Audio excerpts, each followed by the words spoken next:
আসসালামু আলাইকুম। আমি মোহাম্মদ জাকির হাসান, সিজন গ্লোবালের ল্যাঙ্গুয়েজ টিচার। তো হয়তো যারা আমাদের পুরো ভিডিও দেখছেন তারা হয়তো বুঝতে পারবেন আমরা গত 4 পর্বে কিভাবে হিরাগানা সম্পূর্ণ মানে 104টা কিভাবে লিখতে হয় সেটা শেখানো হয়, ইজি ওয়েতে কিভাবে লিখতে হয় সেটা শিখিয়ে দিয়েছি। এখন আরেকটা বর্ণমালা জাপানে, সেটা হলো কাতাকানা। কাতাকানা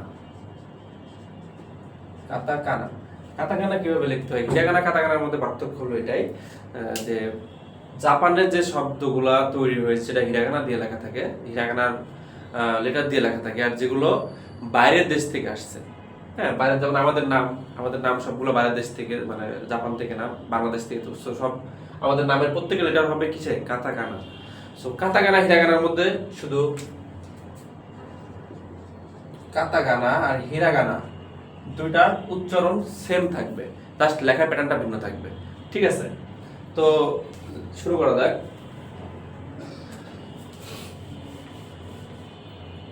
তো হিরাগানা তো আমরা যেভাবে শিখছিলাম ওটা সূত্র শিখছিলাম, আকাশ তানহা মাইয়ারা,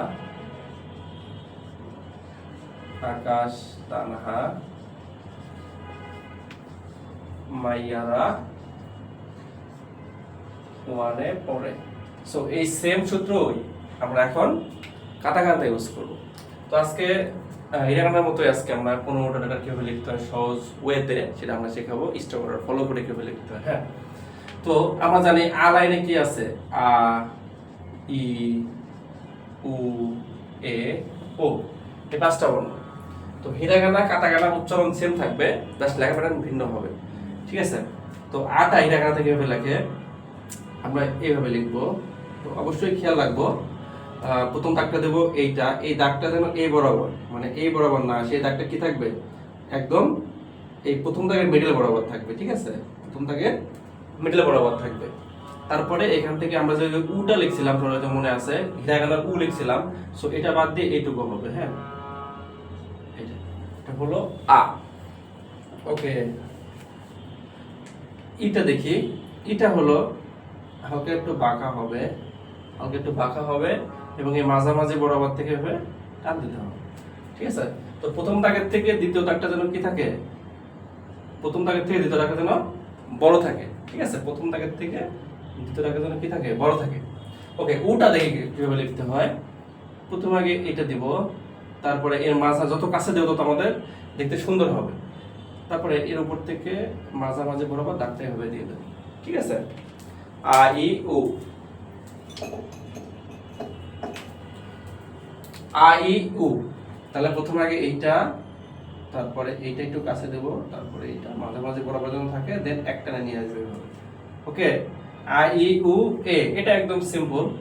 প্রথমে আগে এইটা একটু ছোট করে, প্রথম দাগটা ছোট থাকবে, তারপরে মাঝামাঝি বরাবর থাকবে, তারপরে বড় দাগ থাকবে।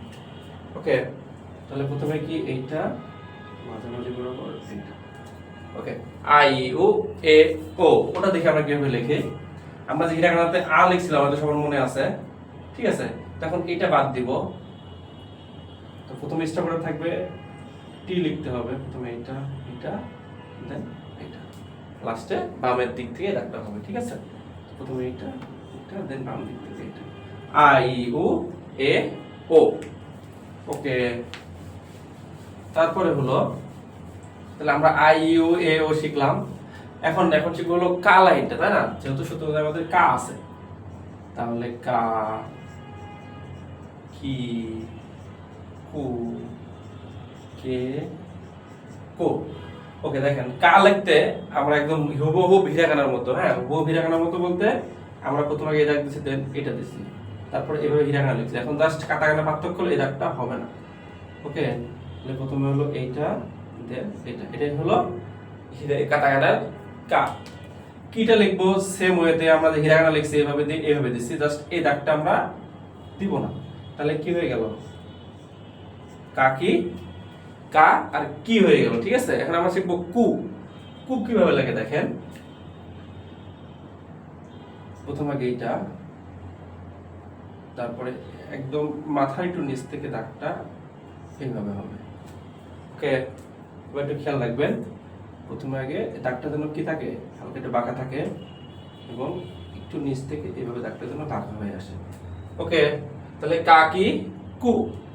এখন কে কিভাবে লাগে দেখেন, কেটা হলো প্রথমে আগে এই দাগটা দিব মাঝামাঝি বরাবর, মাঝামাঝি বরাবর দাগ হবে, দেন এই দাগটা কি হবে মাঝামাঝি বরাবর হবে।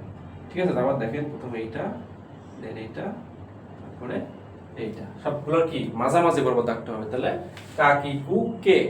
ওকে, কুটা দেখেন প্রথমে আগে এই দাগটা দিব, দেন দাগটা হালকা একটু বড় করে দেবো। হ্যাঁ, প্রথমে এইটা, দেন এইটা। অবশ্যই কি বের হবে না, এই পাশ দিয়ে বের হবে না। ওকে, তাহলে কা কি কু কে কো। এখন সূত্র অনুযায়ী, সরি এখানে হবে, হ্যাঁ, এখন হবে হলো সা শি সু সে সো। ওকে, সা শি সু সে সো। তো আমরা প্রথম আগে এই দাগটা দিব সা লেখার সময় এই মিডল বরাবর, মাঝে মাঝে মনে মনে এটা মিডল ধরবো, দেখার পরে বাম দিকে একটা ছোট দিব, ডান দিকে দাগটা বড় দিয়ে দেবো। ওকে, খেয়াল রাখতে হবে যেন দুই পাশে দাগ জায়গা থাকে। হ্যাঁ, এটা মনে মনে মিডল ধরে এই জায়গায় একটা, এটা মিডলে এই জায়গায় একটা। ওকে, সা শিটা হলো আমরা দাগটা ছেড়ে দেবো যেন এই জায়গা থেকে মনে হয় হ্যাঁ উৎপত্তি স্থলটা কোথায়, এই দাগটার উৎপত্তি স্থলটা কোথায় এটা যেন আমরা বুঝতে পারি। ওকে, ওকে, তাহলে আমরা বুঝতে পারি হ্যাঁ দাগটার উৎপত্তি স্থল এখানে। অবশ্যই এই দাগ নিচের দাগটা কি হবে, যেখান থেকে উৎপত্তি স্থল সেখানে মোটা হবে, যেখানে শেষ হয়েছে সেখানে আমরা চিকন হবে, আমরা যেন বুঝতে পারি। হ্যাঁ, কলম ছেড়ে দেবো।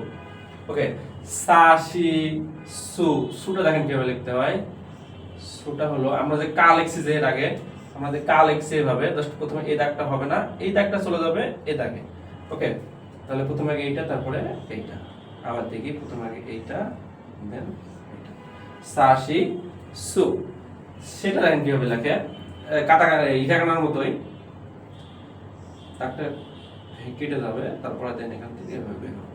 তো আমি হিরাকানাতে কিভাবে লিখছি, এইটা এইটা দেন এইটা। এখন এই দাগটা এখানে চলে আসবে।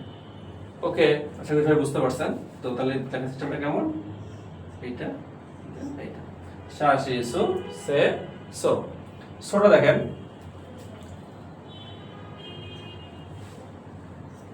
এখন এটা কি উপর থেকে নিচের দিকে আসবে, যেন দেখে বোঝা যায় এখান থেকে উৎপত্তি স্থল, উৎপত্তি স্থল মোটা থাকবে, নিচের দিক যেন কি থাকে চিকন থাকে। হ্যাঁ, এটা এর উৎপত্তি স্থল যেন নিচেটা যেন কি থাকে, উৎপত্তি স্থল থেকে নিচে যখন নেমে যাবে তখন অবশ্যই কলম ছেড়ে দিতে হবে যেন চিকন থাকে। ওকে, তো আর আজকে আর চারটা পাঁচটা দেখাই দেই, টাটা দেখাই দেই। টাটা কিভাবে লিখবো আমরা। সো তা লাইনে আমরা কি জানি, তা চিৎসু, তা চিৎসু তে তো, এই পাঁচটা বর্ণ আছে না। সো আকাশ তা, তা বলতে আমরা শিখাই। সো তাটা হলো আমরা যে কিছুক্ষণ আগে কু লিখছিলাম এইভাবে দিয়ে হালকা দাগটা এইভাবে কু দিছিলাম, তো এই দাগটা বাঁকা ছিল, তার ক্ষেত্রে এই দাগটা সোজা থাকবে, দেন মাথার উপর থেকে এইভাবে বের হবে এবং এই মাঝামাঝি বরাবর কি হবে, এটা দাগটা বের না করাই ভালো। হ্যাঁ, দাগটা বের করলে যে ভুল হবে তার না, দাগটা বের না করাই ভালো। ওকে, তাহলে প্রথম দাগটা কি থাকবে, সোজা থাকবে, তারপরে মাথা থেকে এভাবে সেভেন বের হবে, দেন এভাবে লিখবে। ওকে, তা চি, সিটা দেখেন, সিটা হলো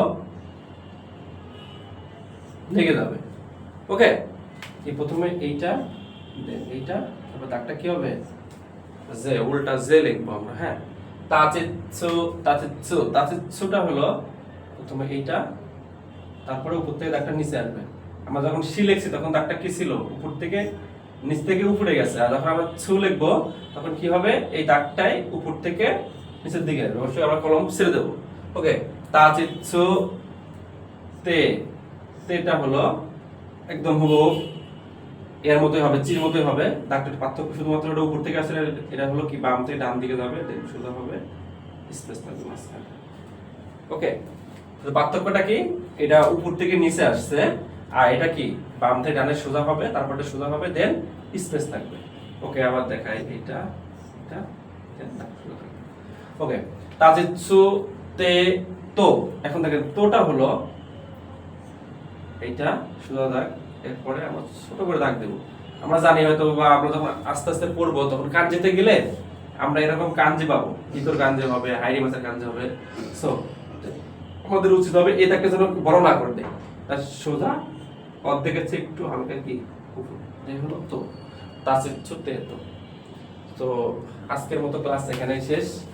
আশা করি পরবর্তী ক্লাসে ইনশাআল্লাহ আমরা পরবর্তী যেগুলো আছে সেগুলো আমরা ইনশাআল্লাহ শেষ করে দেবো। সবাই ভালো থাকেন, সুস্থ থাকেন। আসসালামু আলাইকুম।